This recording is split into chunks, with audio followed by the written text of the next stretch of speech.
এইটা একটা 8 ইঞ্চি সুচ। কত ইঞ্চি? 8 ইঞ্চি সুচ। কেমন?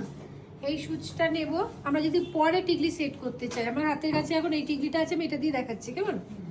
এইটাকে আমরা রাখবো ঠিক পজিশনে, দেখে নেব ওর ওর অ্যাজ এ ব্রাইট যদি হয় ও, তাহলে আরও ছোট টিকলি চাই ওর ফেস অনুযায়ী। বাট আমাদের কাছে এটা আমরা জাস্ট সেট করা শিখছি এখন। তো এটা নেব, নিয়ে একদম মাঝখান দিয়ে এইভাবে সেট হবে। ঠিক আছে?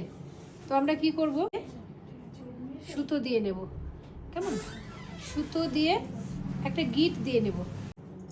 এবার এক্সট্রা যেটা, সেটাকে আমরা কি করছি, কাট করে দিলাম, ডাবল করে গিট দিয়ে নিয়েছি। কেমন? এইবার কি করব দেখো, এখানে রাখলাম, রেখে একদম সুচ এই দিক দিয়ে নিয়ে যাব আমি। কেমন?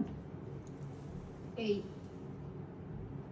সুচ চলে এসছে, চলে আসার পর এটাকে সেট করে দেব। ঠিক আছে? দেখে নিয়েছো কত ইজিলি হয়ে গেল? অনেক কষ্ট করতে হয় না এটার জন্য।